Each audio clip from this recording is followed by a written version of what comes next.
Hello दोस्तों, जैसा कि पिछले दिन यानी 25 दिसंबर को भारत अंतर्राष्ट्रीय स्तर पे आप देखेंगे तो क्रिसमस डे मनाया गया। और कल भारत एक ऐसे नामचीन शख्सियत की मैं बात कर रहा हूँ, एक ऐसे शख्सियत का हमने जन्म शताब्दी मनाया है जो 100 जन्म शताब्दी थी, यानी 100 जन्म बर्थडे हमने मनाया था, बर्थडे मनाया। और वह था सुशासन दिवस। और वह सुशासन दिवस चूँकि हम सभी जानते हैं कि भारत में सुशासन दिवस अटल बिहारी वाजपेयी श्रद्धेय हमारे प्रधानमंत्री, पूर्व प्रधानमंत्री देश के जो रहे, उनके श्रद्धेय हम जन्म दिवस को कल 100वीं जन्म दिवस भारत ने मनाया है।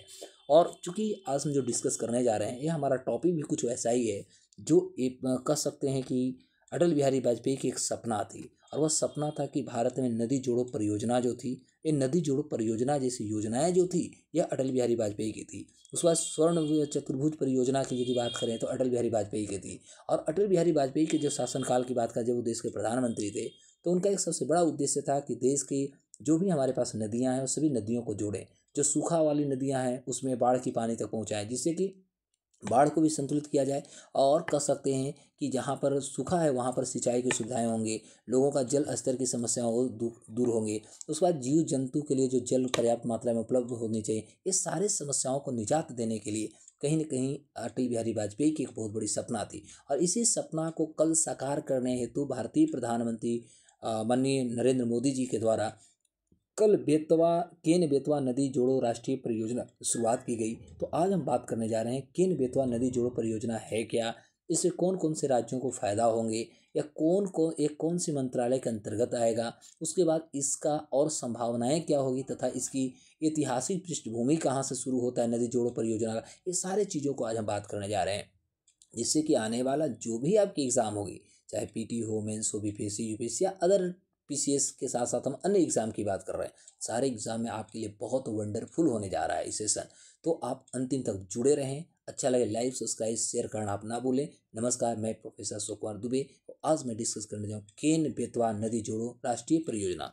आपको मैं बता दूं, केन बेतवा नदी जोड़ो राष्ट्रीय परियोजना जो है, यह भारत के राष्ट्रीय स्तर पर देखा जाए तो यह एक पहली परियोजना है जहां पर इतनी बड़ी कह सकते कदम उठाई गई। और अटल बिहारी वाजपेयी के सपना को साकार करने के लिए सरकार ने कदम उठाया है।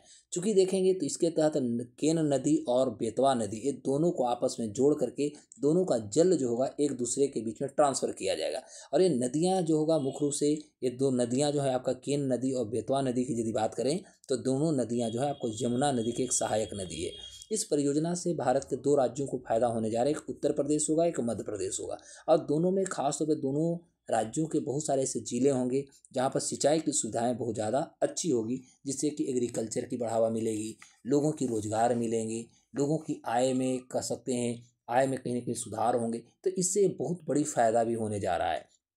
केन बेतवा नदी देखेंगे तो एक मध्य प्रदेश हो गया और एक उत्तर प्रदेश, ये दोनों राज्यों के बीच में केन और बेतवा आपस में जब लिंक करेंगे तो लिंक करने से बहुत सारे राज्यों को, बहुत सारे जिला को इसमें फ़ायदा होगा। जिसे देख सकते हैं बांदा है ना, महोबा है, यहाँ पर देखेंगे झांसी है, इसके बाद आप देखेंगे ललितपुर है। ये सारे जो जिला होंगे उत्तर प्रदेश और मध्य प्रदेश का, इनको बहुत ज़्यादा फायदा, चूँकि हमें पता है कि उत्तर प्रदेश भारत में सबसे ज़्यादा जनसंख्या वाला राज्य है। वहीं मध्य प्रदेश की बात किया जाए तो राजस्थान के बाद दूसरा सबसे बड़ा क्षेत्रफल वाला राज्य है। तो ओवरऑल यदि देखा जाए तो इससे बहुत बड़ी फायदा भी होने जा रही है। अब होता है कि आखिर ये है क्या, तो यदि हम बात करते हैं तो यह जो हमारा केन बेतवा जो परियोजना चल रही है, यह भारत सरकार के जल शक्ति मंत्रालय के द्वारा, और जल शक्ति मंत्रालय के अंतर्गत देखेंगे तो भारत सरकार का एक राष्ट्रीय जल विकास एजेंसी, इसके द्वारा इसको क्रियान्वित किया जाएगा या नियंत्रित किया जाएगा, या कह सकते हैं इसको देख रेख किया जाएगा, प्रबंधन किया जाएगा। इसमें लाखों किसानों तथा परिवारों को इससे फायदा होने जा रही है। इस परियोजना के से देखेंगे तो लोगों के पेयजल की भी सुविधा उपलब्ध होंगी, क्योंकि जहाँ पर जल स्तर नहीं है या जहाँ पर जल की समस्या है तो वहाँ पर भी ये पहुँचाई जाएगी। और इससे सबसे ज़्यादा फायदा होने जा रही है कि लगभग यहाँ पर आप देखेंगे तो 100 मेगावाट से अधिक का यहाँ पर जल विद्युत परियोजना, हरित ऊर्जा यहाँ पर लगाई जाएगी। तो इससे भी कैसे एनर्जी के फील्ड में भी काम हो जाएंगे। इस परियोजना से देखेंगे तो जो रोजगार भी सृजन होगा, खास तौर पे जो ग्रामीण बेरोजगारी है, तो ग्रामीण बेरोजगारी दूर किया जाएगा और ग्रामीण अर्थव्यवस्था में एक मजबूती भी ये प्रदान करने जा रहा है। हम बात करेंगे राष्ट्रीय नदी जोड़ो परियोजना की, यदि बात कर रहे हैं तो आखिर परियोजना है क्या, ये जानना बहुत जरूरी है। तो राष्ट्रीय नदी जोड़ो परियोजना के तहत आप देखेंगे तो देश में जल की जिस तरह से अधिकता है, कुछ नदियाँ बाढ़ की चपेट में तो कुछ सूखे की चपेट में, तो इसके माध्यम से दोनों के बीच जल का स्थानांतरण ट्रांसफ़र किया जाएगा। इसका जो प्रमुख जो हमारे उद्देश्य यह उद्देश्य है, इसके पीछे जो प्रमुख उद्देश्य है वह है कि सभी नदियों में एक समान रूप से सालों भर वहाँ पर जल बना रहे, यानी जल का स्तर पर्याप्त मात्रा में रहे। अब देश के कई हिस्सों में कहीं सूखा की समस्या है तो कहीं देख सकते हैं बाढ़ की समस्या है, तो इस समस्या को निदान करना भी एक लक्ष्य है। दूसरी महत्वपूर्ण बातें होती है कि नदियों को आपस में जोड़ने से इनमें जो जल स्तर होगा ये कहीं ना कहीं संतुलन बना रहेगा और दोनों आपदाओं में कमी लाने की कोशिश भी करेगी, तो ये सबसे इम्पोर्टेंट है। अब देखेंगे तो सरकार की योजना में आप देखिएगा तो नदियों को जोड़ने के लिए जो प्रस्तावित की गई है योजना, खास तौर पर पहले हमारे हिमालयी नदियाँ में देखेंगे तो हिमालयी नदियाँ हमारी बहुत सारे, जैसे मानस, संकोच, तीस्ता गंगा, कोसी घाघरा, गंडक गंगा, गंगा जमुना, शारदा यमुना, उसके बाद यमुना राजस्थान की बात करेंगे, है ना। उसके बाद आप जैसे देखें तो यमुना राजस्थान की आप बात करेंगे, उसके बाद देखेंगे चुनार, सोनबरगी, सोन डैम, गंगा, गंगा दामोदर, सुवर्णरेखा होगा महानदी। इस तरह सारे जो हमें हमारे हिमालयी नदी, उसके अलावा प्रायद्वीपीय भी नदियाँ, चूँकि हम लोग जो बात कर रहे हैं केन बेतवा, ये हमारे प्रायद्वीपीय नदियाँ हैं, तो बहुत सारे प्रायद्वीपीय नदियों को भी आपस में जोड़ा जाएगा, जिससे कि जो चुनौतियाँ बनी हुई है ये चुनौतियाँ को जितना जल्द हो सके इसको ख़त्म किया जाए। अब होता है कि इससे फ़ायदा क्या होगा, तो देखो इस योजना के तहत देश में देखिएगा तो टोटल सरकार ने करी है कि हम 30 रिवर लिंक बनाने की योजना बनाए, यानी 30 रिवर लिंक मतलब 30 वो नदी जोड़ने के लिए एक लिंक तैयार किया गया और इसमें लगभग 37 नदियों के एक दूसरे से आपस में जोड़े जाएंगे। और इस पर लगभग देखिएगा तो इस नहर पर टोटल लगभग 15,000 किलोमीटर की एक नहर भी तैयार, लंबा एक नहर तैयार किया जाएगा और ये 2 चरण में होंगे, ये भी याद रखना, ये जो होगा ये 2 चरणों में किया जाएगा। पहला इसमें हिमालयी नदियों को विकास किया जाएगा, जिसमें गंगा होगा, जमुना होंगे, कोसी, सतलज जैसे नदियाँ को लगभग 14 नदियों को इसमें जोड़ा जाएगा।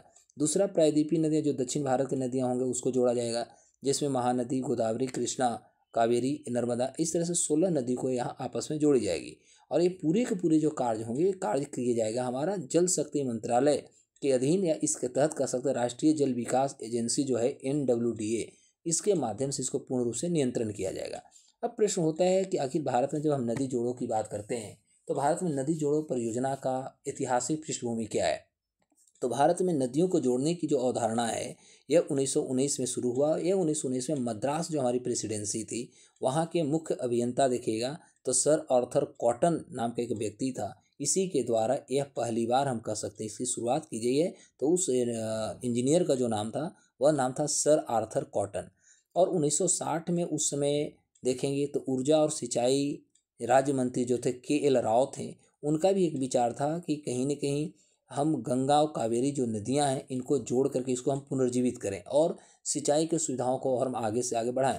वहीं देखा जाए पूर्व प्रधानमंत्री इंदिरा गांधी की यदि बात करें, इन्होंने भी 1982 में राष्ट्रीय जल विकास एजेंसी की इन्होंने स्थापना किया था। मकसद कहीं ना कहीं इनका भी लक्ष्य यही था। वो अलग बात है कि लक्ष्य को हम क्रियान्वित नहीं कर पाए।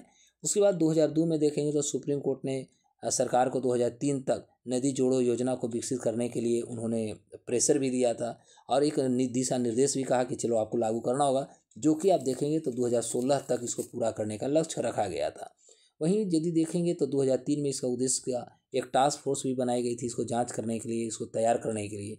और 2012 में जब सुप्रीम कोर्ट ने एक बार फिर मोदी सरकार को 2012 में फिर मनमोहन सरकार को उन्होंने एक बार हवाला दिया कि अभी तक आपने इस परियोजना को शुरू क्यों नहीं की है। इसलिए उनको शुरू करने के लिए जब सुप्रीम कोर्ट ने उनको आग्रह करता है तो 2014 में फिर नया कैबिनेट का तैयार होता है। उस समय केन बेतवा नदी परियोजना की पूर्ण रूप से देखिएगा तो 2014 में मंजूरी दी गई और अभी जो है इस पर हम काम करना शुरू कर रहे हैं। अर्थात श्रद्धेय पूर्व प्रधानमंत्री अटल बिहारी वाजपेयी की जो सपना थी, इस सपना को कहीं ना कहीं अभी हम कह सकते हैं इसे फुलफिल करने के लिए सरकार कार्य कर रही है।